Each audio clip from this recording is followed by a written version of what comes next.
सुमंत जी जब श्री रामचंद्र जी को वापस अयोध्या लौट चलने के लिए मनाते हैं तो श्री रामचंद्र जी उन्हें कहते हैं कि आप अयोध्या जाकर पिताजी का ध्यान रखिए और उन्हें कोटि कोटि प्रणाम करके बताइएगा कि हमें यहाँ पर वन में किसी भी प्रकार का दुख नहीं है।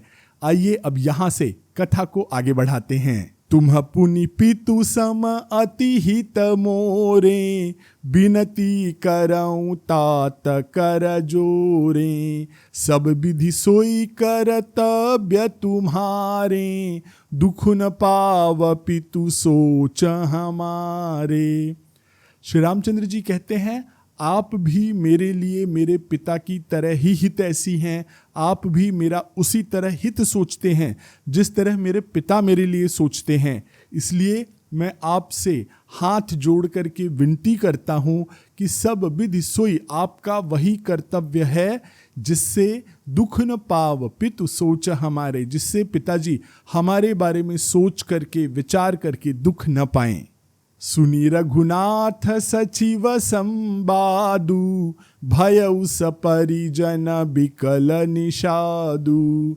पुनि कछु लखन कही कटुबानी, प्रभु बरजे बड़ अनुचित जानी।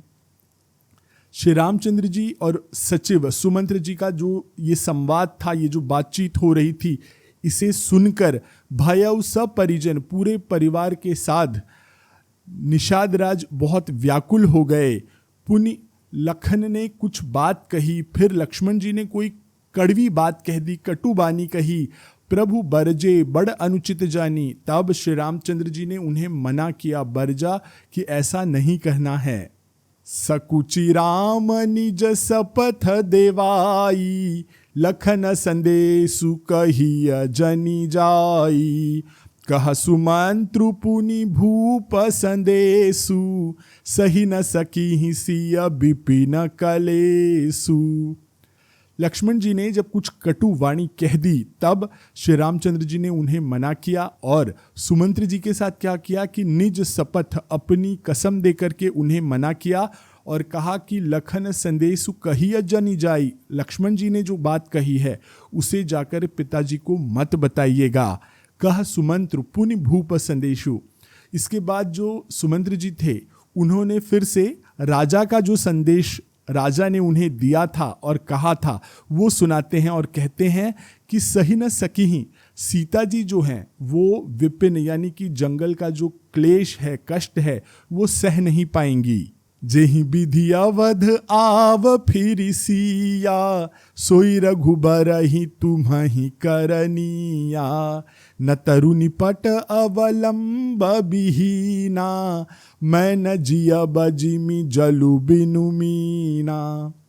सुमंत्र जी कहते हैं कि राजा दशरथ ने कहा है जही विधि आव फिरी, जैसे भी सीता जी वापस लौट करके आ सकें, हे रामचंद्र जी आपको तुम्हें ही करनिया, आपको वही काम करना है, वही योजना बनानी है, उसी तरह से कुछ करना है जिससे सीता जी लौट आए। वरना क्या होगा, नतरु निपट अवलंब बिहीना, वरना मैं बेसहारा हो जाऊंगा, मेरे पास कोई अवलंब नहीं रह जाएगा और मैं कैसे जीऊंगा, मैं नहीं जी पाऊंगा। जैसे जिम जल बिनु मीना, जैसे पानी के बिना मछली जी नहीं सकती। मई के ससुरे सकल सुख, जब ही जहां मनुमान। तहाँ तब रही सुखे नसिया, जब लगी विपत्ति बिहान। तो दशरथ जी ने सुमंत्र जी से कहलाया है कि मई के ससुरे सकल सुख, सीता जी के मायके में और ससुराल में हर प्रकार का सुख है। तो जब ही जहां मनुमान, जब भी उनका जहां मन करे वो वहां रह सकती हैं। तह तब रही ही सुखे नसीय, तब तक वहां पर सुख के साथ रह सकती हैं। जब तक कि ये विपत्ति की सुबह नहीं हो जाती, ये विपत्ति बीत नहीं जाती है। बिनती भूप की न जेहि भांति, आरती प्रीति न सो कही जाती। पितु संदेशु सुनि कृपा निधाना, सियहि दीन सिख कोटि विधाना।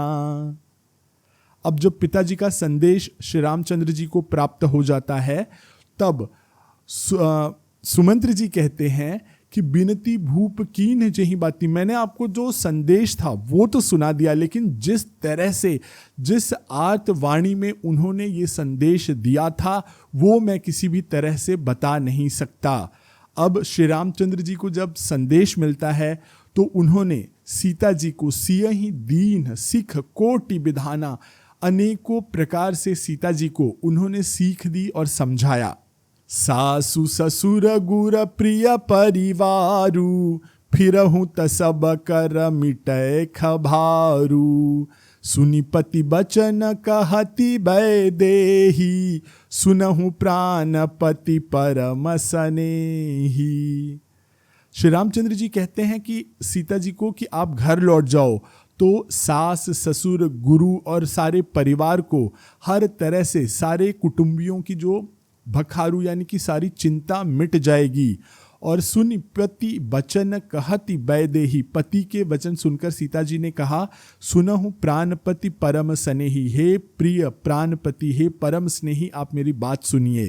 प्रभु करुणामय परम विवेकी, तनु तजि रहति छाह किमि छेकी।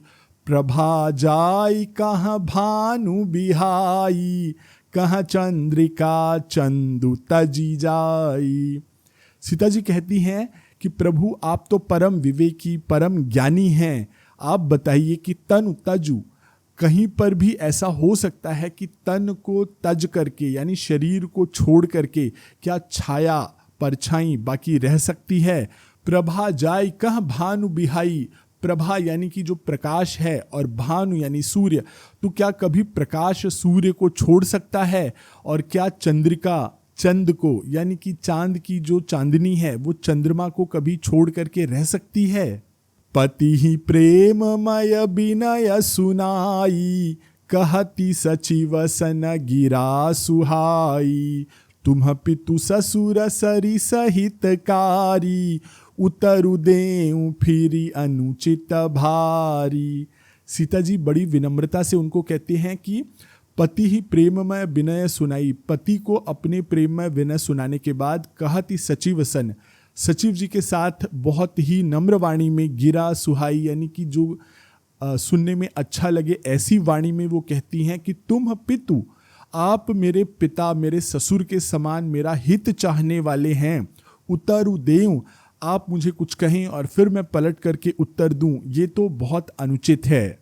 आरती बस सन मुख भयऊं, बिलगुन मानव तात। आरज सुत पद कमल बिनु, बादी जहां लगी नात। सीता जी कहती हैं कि आरती बस मतलब अपनी बात कहने के लिए मैं बस आपके सामने बोल रही हूँ। बिलगुन मानवतात, इसे अन्यथा मत ले लीजिएगा, बुरा मत मानिएगा। आरज सुत, सुत यानी पुत्र होता है, आरज सुत आर्य पुत्र का अपभ्रंश है। तो कहती हैं सीता जी कि आर्य पुत्र के पद के बिना, चरणों के बिना मेरे लिए सारे जो रिश्ते हैं, नाते हैं, वो उन चरणों के बिना व्यर्थ हैं। तो यहाँ पर आज का अंक हम समाप्त करते हैं। शेष राम कथा अगले अंक में। मैं आशीष पी मिश्रा आपसे आज्ञा लेता हूँ। सियावर रामचंद्र की जय, पवन सुत हनुमान की जय, कहो भाई सब संतन की जय।